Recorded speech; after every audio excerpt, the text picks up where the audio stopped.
Hello friends, स्वागत है आपके अपने चैनल स्टैंड बीपीएससी में। दोस्तों, हम लोग 11th और 12th क्लास यानी सिंपल भाषा में बोले यानी 6 से लेकर 12th क्लास तक का हम सब बारी बारी सब क्या एनसीईआरटी का विषय करवा देंगे। इस वीडियो में हम लोग सिर्फ पॉलिटी क्या करेंगे, पॉलिटी यानी पॉलिटी का जितना चैप्टर है, ये पहला चैप्टर है, देख लीजिए, संविधान क्यों और कैसे। एनसीईआरटी पर आधारित है यह फ्रेंड। किस पर आधारित है? एनसीईआरटी पर आधारित है। जो बिहार बोर्ड में भी ये सिलेबस है 11th और 12th का, 11th और 12th के सिलेबस में जो है उसके अकॉर्डिंग ये है क्वेश्चन। पीडीएफ भी आपको मिल जाएगा टेलीग्राम पर जुड़ जाएंगे तो। और यह देखिए 11th में तो काम आएगा ही, 11 12th में। उसके बाद आपको स्पेशल बीपीएससी में भी ये मददगार है, बीएसएससी में मददगार है, दरोगा में भी मददगार है, ठीक ना। यानी जितने स्टेट पीसीएस हैं उस सब में ये मददगार है, एनसीईआरटी है। और पता है यह एनसीईआरटी यूपीएससी भारत का एक टॉप लेवल का एग्ज़ाम होता है, उसमें यह कितना मददगार होता है। तो इसमें यानी 40% जो सिलेबस आधारित होता है यूपीएससी का वो एनसीईआरटी पर ही आधारित होता है। और स्पेशल यह 11th का एनसीईआरटी है, ठीक ना। पहला चैप्टर होगा, हम लोग पूरा इसमें चैप्टर वाइज चैप्टर आपको प्लेलिस्ट बनाकर कंप्लीट करवा देंगे। तो चलिए आज का सेशन हम लोग शुरू करते हैं। देखिए पहला क्वेश्चन है इसमें कि इनमें से कौन संविधान का कार्य नहीं है? यह नागरिकों को अधिकार की गारंटी देता है। उसके बाद है यह शासन की विभिन्न शाखाओं की शक्तियों को अलग अलग क्षेत्र का रेखांकन करता है। उसके बाद यह सुनिश्चित करता है कि सत्ता में अच्छे लोग आएँ। उसके बाद है लास्ट ऑप्शन, कुछ साझे मूल्यों की अभिव्यक्ति करता है। तो इसी में से हमको आंसर बताना है, तो इसका राइट आंसर हो जाएगा दोस्तों, यह सुनिश्चित करता है कि सत्ता में अच्छे लोग आए। ये आपका क्या हो जाएगा? Right answer. अगला प्रश्न देखते हैं। देखिए अगला प्रश्न है आपका, निम्नलिखित में कौन सा कथन इस बात की बेहतर दलील है कि संविधान की प्रामाणिकता संसद से ज़्यादा है? ऑप्शन आपके सामने है, इसमें संसद को अस्तित्व में आने से कहीं पहले संविधान बनाया जा चुका था। उसके बाद संविधान के निर्मित संसद के सदस्यों से कहीं ज़्यादा बड़े नेता थे। उसके बाद संविधान ही यह बताता है कि संसद कैसे बनाई जाए और इसे कौन कौन सी शक्तियाँ प्राप्त होगी। उसके बाद संसद संविधान का संशोधन नहीं कर सकती, ठीक ना। अब इसी में से आपको बताना है क्या राइट आंसर होगा। तो दोस्तों इसका राइट आंसर हो जाएगा, संविधान ही यह बताता है कि संसद कैसे बनाई जाए और इसे कौन कौन सी शक्तियाँ प्राप्त है। ये आपका क्या हो जाएगा? Right answer. आप नोट्स भी बना सकते हैं चैप्टर वाइज दोस्तों, ठीक ना। ये चैप्टर वाइज बना सकते हैं पॉलिटी का। चलिए अगला प्रश्न देखते हैं। अगला प्रश्न है दोस्तों कि बताएं कि संविधान के बारे में निम्नलिखित कथन सही है या गलत। ऑप्शन है पहला, सरकार के गठन और उसकी शक्तियों के बारे में संविधान एक लिखित दस्तावेज है। तो यह दोस्तों क्या है? सही है। उसके बाद है संविधान सिर्फ लोकतांत्रिक देशों में होता है और उसकी ज़रूरत ऐसे ही देशों में होती है। बिल्कुल यह गलत है दोस्तों, ऐसा नहीं होता है। लोकतंत्र है तो भाई जनता के हित के लिए होगा, सभी के लिए होगा। उसके बाद देखिए, उसके बाद है संविधान एक कानूनी दस्तावेज है और आदर्शों तथा मूल्यों से इसका कोई सरोकार नहीं है। तो ये बिल्कुल गलत हो जाएगा, क्योंकि संविधान एक कानूनी दस्तावेज है ये तो ठीक है, लेकिन आदर्शों और मूल्यों से इसका सर्वोत्तम सरोकार है, जो कि यहाँ पर नहीं दिया है, इसलिए क्या ये गलत हो जाएगा, है जबकि। उसके बाद है संविधान एक नागरिक को कोई नई पहचान देता है। तो बिल्कुल सही है, संविधान ही नागरिक की पहचान देता है, संविधान के द्वारा ही आप भारत में सुरक्षित हैं। अगला प्रश्न देखिए, बताएं कि भारतीय संविधान के निर्माण के बारे में निम्नलिखित अनुमान सही है या नहीं, अपने उत्तर का कारण बताना है। तो देखिए यहाँ से आपके 2 से 3 प्रश्न पूछे जाएंगे। जब मान लीजिए आपका एनुअल एग्ज़ाम होगा तो वहाँ से 2 से 3 नंबर के प्रश्न बनेंगे, सब्जेक्टिव है। तो क्या क्या क्या लिखेंगे आप? लिखेंगे कि संविधान सभा में भारतीय जनता की नुमाइंदगी नहीं हुई, इसका निर्वाचन सभी नागरिकों द्वारा नहीं हुआ था। उत्तर लिखिएगा, क्योंकि जिस चुनाव के आधार पर संविधान सभा का गठन किया गया था वह सीमित मताधिकार पर था, न कि वयस्क मताधिकार। वयस्क बोले तो ओल्ड, जिसको ओल्डेस्ट बोलते हैं, मतलब 18 साल हो गए हैं उसको। हालांकि इस संविधान सभा को मनोनयन की प्रक्रिया के द्वारा अधिक से अधिक प्रतिनिधात्मक बनाने का प्रयास किया गया था। समझ गए? ये आपको आंसर लिख देना है, यहाँ से 2 से 3 नंबर आपके कंप्लीट हो जाएंगे। चलिए अब आगे का प्रश्न देखते हैं। उसके बाद है, इसके बारे में आप क्या लिखेंगे कि संविधान बनाने की प्रक्रिया में कोई 12 फैसला लिया गया क्योंकि उस समय नेताओं के बीच संविधान की बुनियादी रूपरेखा के बारे में आम सहमति थी। तो क्या लिखेंगे इसको? देखिए दोस्तों, संविधान सभा में अनेक बड़े फैसले लिए गए। वो संविधान सभा के सदस्यों में बुनियादी रूपरेखा के संबंध में आम सहमति भी नहीं था। विचार विमर्श व विवाद के आधार पर उत्पन्न आम सहमति के आधार पर अनेक ऐसे महत्वपूर्ण विषयों पर निर्णय किए गए जिन पर सदस्यों में मतभेद था। क्या था दोस्तों? मतभेद था। ये लिख देंगे। उसके बाद है ग नंबर का, संविधान में कोई मौलिकता नहीं है क्योंकि इसका अधिकांश हिस्सा दूसरे देश से लिया गया है। इसके बारे में कैसे लिखेंगे? चूँकि तो देखिए, संविधान जब हमारे देश पर अंग्रेजों का 200 सालों तक शासन था तो 1935 अधिनियम के तहत यहाँ पर मैंने लिख दिया है संविधान का अधिकांश भाग विभिन्न देशों से लिया गया है। लेकिन यह कहना गलत होगा कि संविधान में मौलिकता नहीं है, क्योंकि भारतीय संविधान के अनेक देशी स्रोत हैं, जैसे भारत सरकार का अधिनियम 1935 और नेहरू की रिपोर्ट 1928 तथा अन्य विकासवादी भी स्रोत है। तो जबकि सही है, तो ये कहना उचित नहीं है कि सारे दूसरे देशों से लिया गया है। हमारा संविधान जो है ये लोगों का विचारधारा है। संविधान जिन्होंने लिखा, भारतीय संविधान के बारे में निम्नलिखित प्रत्येक निष्कर्ष की पुष्टि 2 उदाहरण में दे। उसके बाद है, संविधान का निर्माण विश्वसनीय नेताओं द्वारा हुआ, उनके लिए जनता के मन में आदर था। इस बारे में 2 महत्वपूर्ण व्यक्तियों के नाम बताना है आपको। तो पहले आप क्या लिखेंगे? डॉक्टर राजेंद्र प्रसाद, ऑप्शन में दिया है, ठीक ना। उसके बाद डॉक्टर बी आर अम्बेडकर, ये लिख देंगे उत्तर में। अब चलिए ख नंबर क्वेश्चन देखते हैं। संविधान ने शक्तियों का बंटवारा इस तरह किया कि इसमें उलटफेर मुश्किल है। क्या लिखेंगे आप इसके बारे में? तो लिखिएगा दोस्तों कि संविधान में शक्तियों का बंटवारा इस तरह किया कि इसमें उलटफेर मुश्किल है। क्यों मुश्किल है? तो देखिए मैंने नीचे लिखा है नोट्स में कि समवर्ती सूची कितने हैं दोस्तों? 47 है। केंद्रीय सूची 97 विषय है उसमें, और प्रांतीय सूची जिसको राज्य सूची बोलते हैं 66 है इसमें, ठीक ना। तो ये आपका इतना लिखना है। उसके बाद 2 नंबर का क्वेश्चन कि संविधान जनता की आशा और आकांक्षाओं का केंद्र है।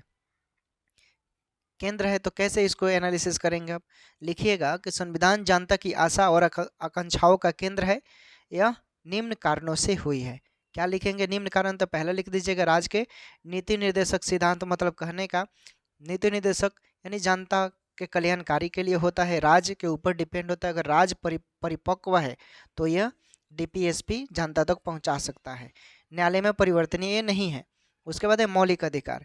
मौलिक अधिकार बोले तो मौलिक अधिकार ऐसा है जिससे व्यक्ति की गरिमा, एकता, अखंडता समाज में प्रभावित ना हो, सभी को समान रूप से लेकर चलना पड़ता है, किसी के साथ विभेद नहीं किया जा सकता है, सबको गरिमामय के साथ समाज में जीने का अधिकार है। ये न्यायालय में परिवर्तनीय है। आप न्यायालय जा सकते हैं, आपके साथ सरकार मनहानि करती है या किसी भी तरह के विभेदीकरण करती है तो आप सुप्रीम कोर्ट में या हाई कोर्ट में जा सकते हैं। इतना लिख देंगे। उसके बाद देखिए ये आ गया आपका सब्जेक्टिव क्वेश्चन जो 5 नंबर में लिखा जाता है। किसी देश के लिए संविधान में शक्तियों और जिम्मेदारियों का साफ साफ निर्धारण क्यों जरूरी है? इस तरह का निर्धारण ना हो तो क्या होगा? क्या लिखेंगे इसको? लिखिएगा कि किसी देश के लिए संविधान में शक्तियों और जिम्मेदारियों को साफ साफ निर्धारण इसलिए जरूरी किया गया है क्योंकि संविधान के द्वारा सरकार के सभी अंगों व प्रशासनों की सभी संस्थाओं में शक्तियों एवं जिम्मेदारियों को स्पष्ट रूप से अलग अलग निर्धारित किया जा सकता है ताकि सभी चुने हुए प्रतिनिधि अपने अपने क्षेत्र में रहकर कार्य करें तथा अपने जिम्मेदारियों का पालन करें। इतना लिख देंगे आप। उसके बाद लिखिएगा तथा इस तरह का निर्धारण न हो तो राज्य में अनिश्चितता बढ़ जाएगी व किसी को जिम्मेदार नहीं ठहराया जाएगा। इतना लिख देंगे, आपका क्लियर हो जाएगा, यहाँ से मार्क्स मिल जाएंगे। उसके बाद देखिए अगला क्वेश्चन है शासकों की सीमा का निर्धारण करना संविधान के लिए क्यों जरूरी है? क्या कोई ऐसा भी संविधान हो सकता है जो नागरिकों को कोई अधिकार न दे? क्या लिखेंगे आप उत्तर? उत्तर लिखिएगा आप कि शासकों की सीमा का निर्धारण करना संविधान के लिए इसलिए जरूरी है ताकि, और नीचे मैंने बारी बारी से लिखा है, देखिए लिखिएगा कि लोगों की स्वतंत्रता खतरे में ना पड़े, वे अपना विकास कर सके। ठीक ना? उसके बाद लिखिएगा शासकों की शक्तियों पर अंकुश लगाने के लिए ताकि लोगों पर मनमानी तरीके से शासन ना किया जा सके, ये लिख दीजिएगा। उसके बाद लिखना है सरकार की शक्तियों को निश्चित करने के लिए, ये लिखना है। और आज के दौर में कोई ऐसा संविधान नहीं होगा जिसने अपने नागरिकों को अधिकार न दिया हो, एक्सेप्शन में कोई कोई हो सकता है। चलिए अगला प्रश्न देखिए। अगला है जब जापान का संविधान बना तब, ये बहुत इंपॉर्टेंट क्वेश्चन है, जब जापान का बना। देखिए ये क्वेश्चन सिर्फ 11th क्लास के लिए इम्पोर्टेंट नहीं है दोस्तों, यह बीपीएससी और यूपीएससी के लिए भी बहुत मददगार है। आप पढ़ेंगे सिलेबस तो आपको भी पता पड़ जाएगा। जब जापान का संविधान बना तब दूसरे विश्व युद्ध में पराजित होने के बाद जापान अमेरिकी सेना के कब्जे में था। जापान के संविधान में ऐसा कोई प्रावधान न होना असंभव था और जो अमेरिकी सेना को पसंद ना हो। क्या आपको लगता है कि संविधान को इस तरह बनाने में कोई कठिनाई है? भारत में संविधान बनाने का अनुभव किस तरह से इससे अलग है, इसके बारे में आपको अपना विचार देना है दोस्तों। इस तरह के क्वेश्चन पर विचार ही देना होता है और समझ कर आपको लिखना होता है। आपका कॉन्सेप्ट क्लियर है तो आप नहीं लिख सकते हैं, इसलिए मैंने बहुत से शॉर्ट फॉर्म में लिख दिया है ताकि आपको याद भी हो जाए और आप समझ भी जाएं। मैंने लिखा है जब जापान का संविधान बन रहा था, यहाँ पर संविधान लिख दीजिएगा, जब जापान का संविधान बन रहा था तो उस समय जापान अमेरिका की सेना के नियंत्रण में था। किस समय? यानी जब जापान का संविधान बन रहा था तो उस समय जापान अमेरिका की सेना में नियंत्रण में था। और था भारतीय संविधान के बनने की प्रक्रिया व जापान के संविधान बनाने की प्रक्रिया में सबसे बड़ा अंतर यह है कि भारतीय संविधान एक संविधान सभा के द्वारा लिखा गया जिसको जनता ने अप्रत्यक्ष रूप से चुना था। जापान का संविधान अमेरिका की सेना की निगरानी में लिखा गया था। क्लियर हो गया? इतना आप लिख सकते हैं। अगला प्रश्न देखिए, ऐसा 5 नंबर का प्रश्न है। रजत ने अपनी शिक्षक से पूछा, संविधान एक 50 साल पुराना दस्तावेज है और इस कारण पुराना पड़ चुका है। किसी ने इसको लागू करते समय मुझसे राय नहीं मांगी। यह कितनी कठिन भाषा में लिखा हुआ है कि मैं इसे समझ नहीं सकता। आप मुझे बताएं कि मैं इस दस्तावेज की बात को पालन क्यों करूं? अगर आप शिक्षक होते तो रजत को क्या उत्तर देते? तो ये मैंने अपनी भाषा में लिखा है, हालांकि आप लोग अपने भाषा में भी लिख सकते हैं। आपका कॉन्सेप्ट क्लियर है तो आप किसी भी भाषा में लिख सकते हैं, लाइन वही होगा, मतलब ही वही होगा, मेथड भी वही होगा। देखिए मैंने क्या लिखा है, एक शिक्षक के रूप में रजत को इस प्रकार समझाया जा सकता है कि भारतीय संविधान 65 वर्ष पुराना है। 65 वर्ष पुराना है, लेकिन अभी हाल ही के मुताबिक ये ज़्यादा भी हो गया होगा। हमारा संविधान कब लागू हुआ था? 1950 में, ठीक ना? इधर हो गया कितना? 50 और कितना? 23, यानी 73 साल। तो यहाँ पर 73 आप कर लेंगे। भारतीय संविधान 73 साल पुराना है, लेकिन यह पुराना नहीं है क्योंकि इसकी मूल बातें आज भी प्रयोग में लाई जाती है। इसके अलावा हम परिस्थितियों की आवश्यकता के अनुसार इसमें संशोधन कर सकते हैं। संविधान की भाषा कठिन अवश्य है, परंतु इतनी भी कठिन नहीं है कि इसका मूल भाव व उद्देश्य आम आदमी तक न पहुँचाए जा सके। ठीक है दोस्त, चलिए क्लियर हो गया। इतना आप नोट बना लेंगे, नोट्स कॉपी पर उतार कर आपको बेहतर समझ में आएगा। अगला प्रश्न है, संविधान के क्रियाकलापों से जुड़े अनुभवों को लेकर एक चर्चा में 3 वक्ताओं ने 3 अलग पक्ष दिए। पहला, हरबंस, भारतीय संविधान एक लोकतांत्रिक ढांचा प्रदान करने में सफल रहा। तो उसके अनुसार जवाब लिखा गया है कि हम हरबंस के बातों को सहमत है क्योंकि संविधान ने चुनावी लोकतंत्र के माध्यम से किसी पक्ष के शासन से भारत में लोकतांत्रिक ढांचा बनाने में सफलता प्राप्त की है। इतना लिख देंगे, आपका मार्क्स मिल जाएगा। अगला, नेहा संविधान में स्वतंत्रता, समानता और भाईचारा सुनिश्चित करने का विधिवत वादा है। चूंकि ऐसा नहीं हुआ इसलिए संविधान असफल है। तो क्या लिखेंगे? हम नेहा के बातों से भी सहमत हैं, ऐसा लिखना पड़ेगा। एग्री तो फिर वहाँ पर गलत हो जाएगा, इसलिए आपको लिखना है सहमत। हम नेहा के बातों से भी सहमत हैं क्योंकि संविधान में समानता, स्वतंत्रता व भाईचारा बढ़ाने का वायदा किया गया है और इसे काफ़ी हद तक प्राप्त भी है। और संविधान हमारा क्या है, एक परिवर्तन का ढांचा है, समय समय पर इस पर संशोधन भी होता रहता है। नाजीमा, नाजीमा के बारे में है। नाजीमा ग वाला क्वेश्चन में, नाजीमा संविधान असफल नहीं हुआ, हमने उसे असफल बनाया। क्या आप इनमें से किसी पक्ष से सहमत हैं? यदि हाँ तो क्यों, यदि नहीं तो आप अपना पक्ष बताएं। तो आपके अकॉर्डिंग जब आप बुक पढ़ लेंगे पहला चैप्टर, तो ये पहला चैप्टर का हम एमसीक्यू करा रहे हैं। चलिए, मैंने लिखा है हम नेहा के बातों से भी सहमत है, क्योंकि संविधान कहीं पर असफल हुआ है तो हमारे कारण असफल हुआ है। सही बात है। यानी जब संविधान लिखा गया तो उस समय भी कहा गया कि ये संविधान अच्छा होगा बशर्ते कि जब इसका उपयोग करने वाले लोग अच्छे हों, और ये कितना भी अच्छा क्यों ना हो जब इसका उपयोग करने वाले लोग बुरा हों। तो इसलिए उसके हिसाब से यानी संविधान में संविधान के बनाने वाले ने ऐसी संस्थाएं एवं व्यवस्थाएं दी है जिनमें हमारे समाज की सभी समस्याओं का हल है। जाहिर सी बात है, सही बात है। उसके बाद है कि भारतीय संविधान में किन देशों के प्रावधान को शामिल किया गया है, उनका वर्णन कीजिए। तो भारतीय संविधान में निम्न देशों में से प्रावधान को शामिल किया गया है। पहला कि ब्रिटिश संविधान से। तो देखिए, सर्वाधिक मत के आधार पर चुनाव में जीत का फैसला, सही बात है, ब्रिटिश से लिया गया है। सरकार एक संसदीय स्वरूप है, सही बात है, संसदीय प्रणाली ब्रिटेन से लिया गया है।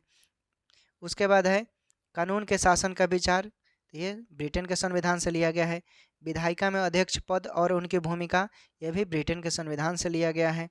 कानून निर्माण की विधि, ये भी ब्रिटेन के संविधान से लिया गया। इसलिए लिया गया है ये सब बातें क्योंकि ब्रिटेन हमारे देश पर लगभग 200 सालों तक शासन किया और उसके कानूनी व्यवस्था में भारतीयों को रहने की परंपरा पड़ गई, आदत पड़ गई, इसलिए ये सब लिया गया। अब हम लोग देखते हैं अमेरिका के संविधान से क्या क्या लिया गया भारत संविधान में। तो भारतीय संविधान में मौलिक अधिकारों की सूची, ये अमेरिका के संविधान से लिया गया है। न्यायिक पुनरावलोकन की शक्ति और न्यायपालिका की स्वतंत्रता, ये कहाँ से लिया गया है, अमेरिका के संविधान से लिया गया है। दोस्त, वीडियो को आप लोग अंत तक देखिएगा, आपको बहुत, ये सिर्फ 11th क्लास का ही, 11th क्लास में ही काम नहीं आएगा। बीपीएससी, दरोगा और बीएसएससी अब देख लीजिएगा। उसके बाद है आयरलैंड का संविधान। देखिए, तो आयरलैंड के संविधान से डीपीएसपी, जिसे नीति निर्देशक तत्व बोलते हैं, जनता के कल्याणकारी हित के लिए होता है। उसके बाद है फ्रांस के संविधान से क्या क्या लिया गया है, तो स्वतंत्रता, समानता, भाईचारा यानी बंधुत्व का सिद्धांत, ये क्या लिया गया है फ्रांस की संविधान से। उसके बाद एक कनाडा का संविधान। कनाडा का संविधान से भारतीय संविधान में क्या क्या लिया गया है, तो एक अर्ध संघात्मक सरकार का स्वरूप। उसके बाद है अशिष्ट शक्तियों का सिद्धांत, अशिष्ट शक्तियों का सिद्धांत। अगला देखिए प्रश्न, 5 नंबरिया प्रश्न आ गया दोस्तों, भारतीय संविधान के कार्यों का वर्णन कीजिए। भारतीय संविधान का कार्य है, स्वरूप है, उद्देश्य, उसके बारे में लिखना है। मैंने लिख दिया है भारतीय संविधान के कार्य निम्न प्रकार हैं। संविधान का पहला काम यह है कि वह बुनियादी नियमों का एक ऐसा समूह उपलब्ध कराए जिससे समाज के सदस्यों में एक न्यूनतम समन्वय और विश्वास बना रहे। संविधान का दूसरा काम यह स्पष्ट करना है कि समाज में निर्णय लेने की शक्ति किसके पास होगी। संविधान यह भी तय करता है कि सरकार कैसे निर्मित होगी, यह सरकार कैसी होगी। उसके बाद मैंने लिखा है संविधान का तीसरा काम यह है कि वह सरकार द्वारा अपने नागरिकों पर लागू किए जाने वाले कानूनों की कोई सीमा तय करे। यह सीमाएं इस रूप में मौलिक होती है कि सरकार कभी उनका उल्लंघन नहीं कर सकता। उसके बाद है संविधान का चौथा काम यह है कि वह सरकार को ऐसी क्षमता प्रदान करे जिससे वह जनता के आकांक्षाओं को पूरा कर सके और एक न्यायपूर्ण समाज की स्थापना के लिए उचित परिस्थितियों का निर्माण कर सके। इतना लिख देंगे, 5 नंबर आपका क्लियर हो जाएगा। अगला प्रश्न देखिए, हमें संविधान की आवश्यकता क्यों है। दोस्तों, अगर संविधान नहीं रहेगा, आप, चलो हम पहले समझा देते हैं इस क्वेश्चन के बारे में। संविधान नहीं रहता तो आपका क्या होता, आप डॉक्टर हैं, ठीक, खूब पढ़े लिखे विद्वान है, एक दबंग आदमी आया और बोला, ओए डॉक्टर, ये कर, वो कर, दिस, कॉलर पकड़ लिया आपको। उस सिचुएशन में आप क्या करेंगे, कहाँ जाएंगे भाई, कुछ नहीं कर सकते हैं आप उस सिचुएशन में। तो संविधान इसलिए बनाया गया है ताकि आपके बेसिक फंडामेंटल राइट, मौलिक अधिकार जो है उसको संरक्षण प्रदान करे। संरक्षण देने के लिए कौन है? न्यायपालिका है, जिसे high court, district court, supreme court बोलते हैं। तभी ना आपके साथ कुछ भी गलत होता है तो आप थाना में जाते हैं ना जी। वो भी एक क्या है, उसी का अंग है, सरकार का अंग है थाना भी। तो इसलिए हमें आवश्यकता है, आप समझ गए होंगे। तो मैंने लिख दिया, हमें संविधान की आवश्यकता निम्न कारणों से है: निर्णय लेने की शक्ति की विशिष्टताओं के लिए, उसके बाद सरकार की शक्तियों पर सीमाएं लगाने के लिए। अगर संविधान नहीं होगा तो सरकार भी मनमानी तरीके से काम करेगा, आपको किडनैप कर लेगा। अभी आप मान लीजिए आप क्या विरोध कर रहे हैं, उठाकर टांग कर फेंक देगा आपको। तो इसलिए अंकुश लगाने के लिए भी संविधान जरूरी है। उसके बाद समाज की आकांक्षाओं और लक्ष्यों को पूरा करने के लिए। उसके बाद राष्ट्र की बुनियादी पहचान के लिए। इतना आप लिख देंगे, आपके यहाँ से 5 नंबर क्लियर हो जाएंगे। चलिए अगला प्रश्न देखते हैं। उसमें भारतीय संविधान का निर्माण कैसे हुआ? भारतीय संविधान का निर्माण कैसे हुआ? तो देख लीजिए भारतीय संविधान का निर्माण कैसे हुआ है। मैंने लिखा है कि भारतीय संविधान पहली बैठक 9 दिसंबर 1946 को हुई। भारतीय संविधान का निर्माण कैबिनेट मिशन के तहत हुआ है, ठीक है ना, बीच में मिलेगा। फिर 14 अगस्त 1947 को विभाजित, 14 अगस्त 1947 को भारत विभाजित हो गया, जो नया देश के रूप में उभरा, पाकिस्तान। विभाजित भारत के संविधान सभा के रूप में इसकी पुनः बैठक हुई थी। और 1935 में स्थापित प्रांतीय विधानसभाओं के सदस्यों द्वारा अप्रत्यक्ष विधि से संविधान सभा के सदस्यों को चुनाव हुआ। और संविधान सभा की रचना लगभग उसी योजना के अनुसार हुई जिसे ब्रिटिश मंत्रिमंडल की एक समिति कैबिनेट मिशन ने प्रस्तावित किया था, तथा संविधान को बनाने में लगभग 2 वर्ष 11 महीना 18 दिन का समय लगा, जो 26 नवंबर 1949 को बनकर तैयार हो गया।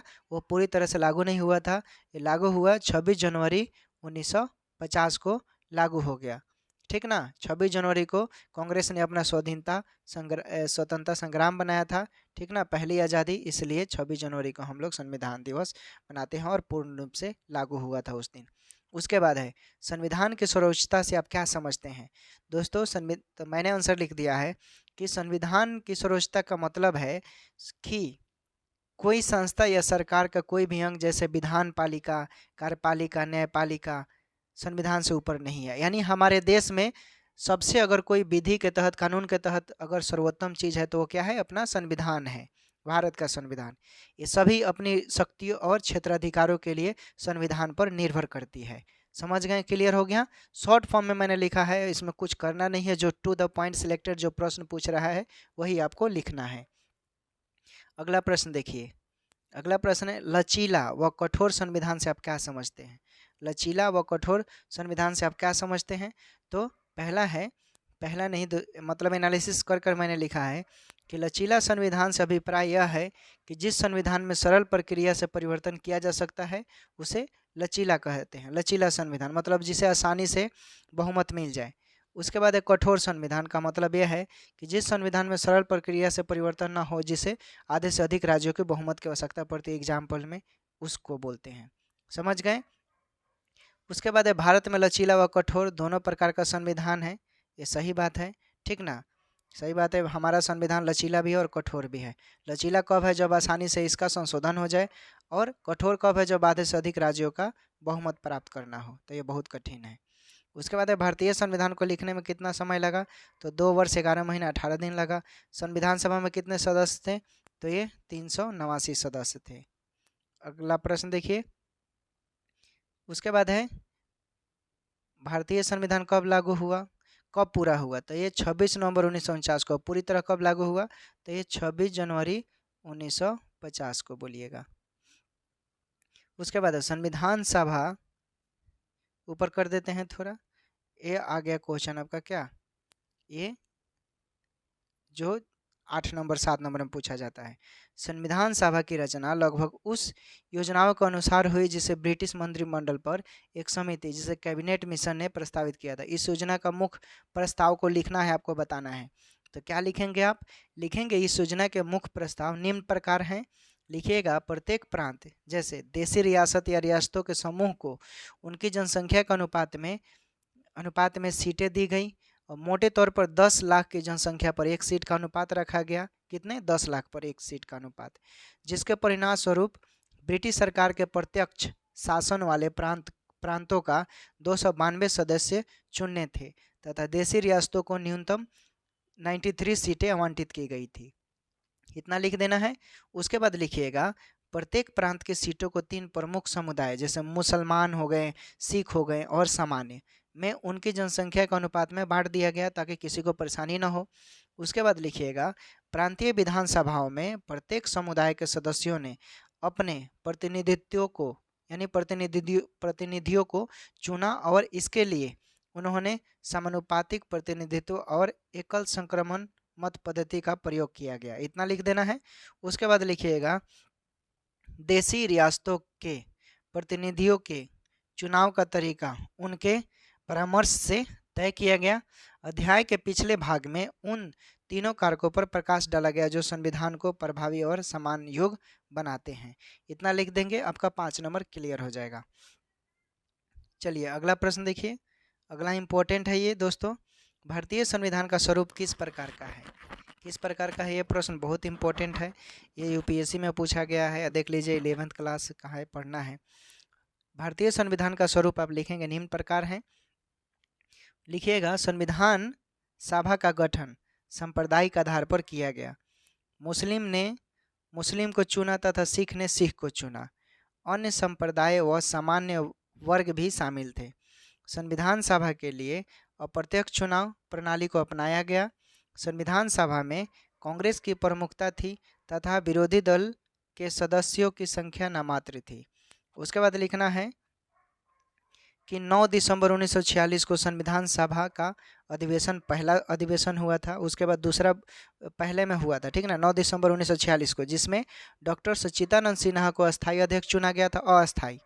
फिर दूसरा हुआ 11 दिसंबर, 2 दिन बाद 11 दिसंबर 1946 को संविधान सभा का दूसरा बैठक हुआ, जिसमें डॉक्टर राजेंद्र प्रसाद को क्या चुना गया? अस्थायी अध्यक्ष चुना गया, ठीक ना। और प्रारूप उसी में क्या किया गया? प्रारूप समिति के अध्यक्ष के रूप में डॉक्टर बी आर अम्बेडकर को चुना गया, निर्वाचित हुए थे वो। उसके बाद लिखिएगा 13 दिसंबर 1946 को पंडित जवाहरलाल नेहरू ने संविधान का उद्देश्य प्रस्ताव क्या किया? प्रस्तुत किया। और इस उद्देश्य में प्रस्ताव को संविधान सभा ने 22 जनवरी 1947 को क्या किया था? स्वीकार किया। और स्वतंत्रता यानी आज़ाद हुआ जब भारत, यानी स्वतंत्र भारत के संविधान के प्रस्तावना भी इन्हीं उद्देश्यों पर आधारित है। 22 जुलाई 1947 को संविधान सभा द्वारा राष्ट्रीय ध्वज को अपनाया गया। ये इंपॉर्टेंट है, ऑब्जेक्टिव में ये सब पढ़ लीजिएगा। मैंने फैक्ट और टू द पॉइंट सिलेक्टेड बता रहा हूँ, इसके बाहर एक भी प्रश्न आपका नहीं छूटेगा, चाहे आप 11th का दे चाहे बीपीएससी यूपीएससी का दे रहे हैं, जो सिलेबस के अकॉर्डिंग है।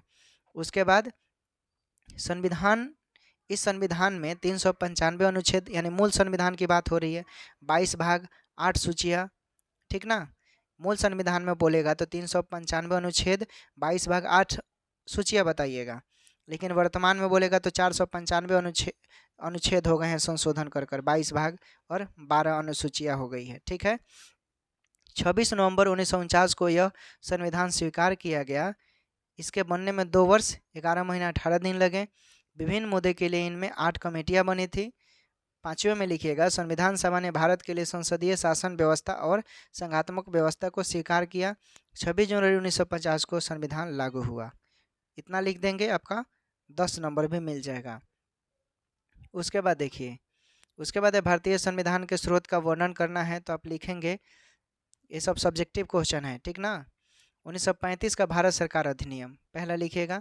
इसमें लिखना है अन्य देशों की संवैधानिक प्रणाली, 1928 की नेहरू रिपोर्ट जिसमें संघ सरकार की स्थापना की जाए, केंद्र शक्तिशाली हो इत्यादि। इतना लिख देंगे। तो पहले में लिखिएगा ब्रिटिश संविधान से क्या क्या लिया गया है। लिखना है सरकार का संसदीय रूप, संसदीय प्रणाली जिसे बोलते हैं, ठीक है।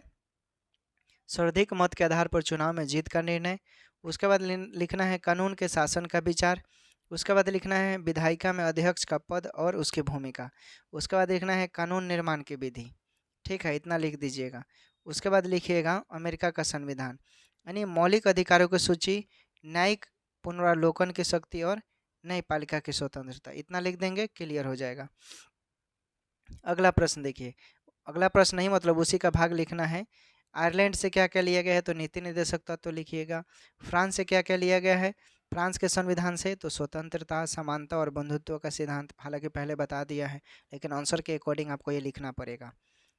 उसके बाद लिखिएगा कनाडा के संविधान से, तो कनाडा के संविधान से लिखिएगा एक संघात्मक सरकार, जिसे संघ बोलते हैं, जिसमें राज्य सरकार, केंद्र सरकार, यानी सशक्त केंद्रीय सरकार प्रणाली की व्यवस्था होती है। उसके बाद अवशिष्ट शक्ति, यानी केंद्र सरकार, राज्य सरकार के अलावा जो बचता है उसी को हम लोग अवशिष्ट शक्तियाँ बोलते हैं। और मुख्य बिंदु मैंने जो है वो टाइप करवा दिया है, देख लेते हैं क्या क्या है। ऑब्जेक्टिव के तौर पे है ये सब, यही सब आपको पूछा जाएगा। संविधान जिसके माध्यम से किसी देश को सुचारू रूप से चलाया जाता है, अर्थात ऐसी लिखित पुस्तक जो शासन चलाने में सहायक हो। संविधान, सरकार, समूह, न्यायालय, ये सब आप देख लीजिएगा। आपको नोट्स चाहिए तो आप मुझे मैसेज कर सकते हैं, ठीक है। मैं आपको नोट्स दे दूंगा। 9525706131, ये 0 है, आपको फ्री में मैं नोट्स प्रोवाइड करवा दूंगा। चलिए अगला देखिए, इसमें क्या क्या है। संविधान का स्वरूप है, ये बहुत इंपॉर्टेंट है, ठीक है। ये आप नोट्स में ज़रूर लिखिएगा कि संविधान सभा का गठन सांप्रदायिक आधार पर किया गया। मुस्लिम ने मुस्लिम को चुना तथा सिख ने सिख को चुना। अन्य संप्रदाय और समान वर्ग भी शामिल थे। संविधान सभा के लिए अप्रत्यक्ष चुनाव प्रणाली को अपनाया गया। 9 दिसंबर 1946 को संविधान सभा का अधिवेशन प्रारंभ हुआ और डॉक्टर सच्चिदानंद सिन्हा को अस्थायी अध्यक्ष चुना गया। डॉक्टर राजेंद्र प्रसाद को 11 दिसंबर 1946 को संविधान सभा का अध्यक्ष चुना गया, जिसमें उनको अस्थायी अध्यक्ष बनाया गया था, और प्रारूप समिति के अध्यक्ष डॉक्टर BR अम्बेडकर को निर्वाचित किया गया था। उसके बाद लिखिएगा 13 दिसंबर 1946 को पंडित जवाहरलाल नेहरू ने संविधान का उद्देश्य प्रस्ताव प्रस्तुत किया। इस उद्देश्य प्रस्ताव को संविधान सभा ने 22 जनवरी 1947 को स्पीकर स्वीकार कर लिया और स्वतंत्र भारत के संविधान की प्रस्तावना भी इन्हीं उद्देश्यों से आधारित है। और 22 जुलाई 1947 को संविधान सभा द्वारा राष्ट्रीय ध्वज को अपनाया गया। ये सब मैंने हालांकि बता दिया था। इस संविधान, लेकिन संविधान का स्वरूप पूछ रहा है तो इसमें आपको टोटल लिखना पड़ेगा। इस संविधान में 395 अनुच्छेद, 22 भाग, 8 सूचियाँ हैं। 26 नवंबर 1949 को यह संविधान स्वीकार किया गया। इसको बनने में 2 साल 11 महीने 18 दिन लगा। विभिन्न मुद्दों के लिए 8 कमेटियाँ बनाई गई थी और संविधान सभा ने भारत के लिए संसदीय शासन व्यवस्था और संघात्मक व्यवस्था को स्वीकार किया। 26 जनवरी 1950 को संविधान लागू कर दिया गया। ठीक है, इतना आप लिख देंगे। उसके बाद आपको लिखना है कि संविधान के स्रोत, यानी कौन कौन से देशों से लिया गया है, तो हालांकि मैंने बता दिया, आप इसे नोट्स बना लेंगे, लिख लेंगे वीडियो को पॉज कर कर। उसके बाद देखिए ये सब आप लिख लीजिएगा, ठीक है। तो हमारा क्या होता है, आज का ये कंप्लीट हो गया दोस्तों, ठीक है। ये आपका चैप्टर कंप्लीट हो गया, ठीक है दोस्तों, ये आपका कंप्लीट हो गया। 11th क्लास का ये 11th क्लास का पहला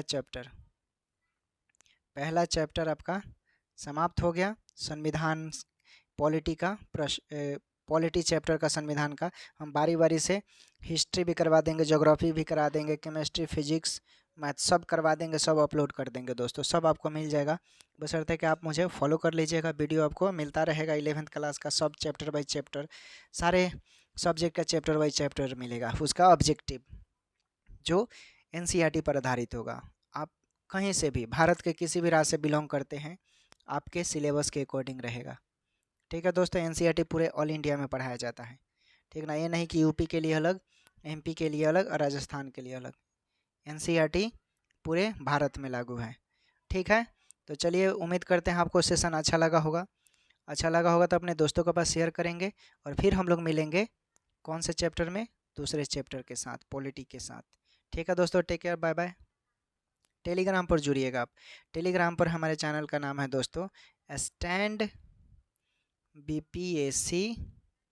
यूट्यूब सर्च मारेंगे टेलीग्राम पर, वहाँ पर आपको मिल जाएगा। हालांकि मैं वहीं पर सारे वीडियो का लिंक और PDF डाल देता हूँ। हाँ, अगर इस वीडियो का आपको यानी चैप्टर वाइज PDF चाहिए, तो PDF चाहिए चैप्टर वाइज, तो दोस्तों हमको टाइप कराने में कुछ पैसे लग जाते हैं, ठीक है। इसलिए वो टाइप कराने के लिए, जैसे मान लीजिए कि ये पहला चैप्टर हो गया, तो आप मुझे 50 रुपये फ़ोन पे कर सकते हैं, ठीक है, हालांकि जो मैंने वो नंबर दिया है आप उस पर मैसेज कर सकते हैं और मैं आपको नंबर बता दूंगा। ठीक है दोस्तों, तो टेक केयर, बाय बाय, अपना ख्याल रखें।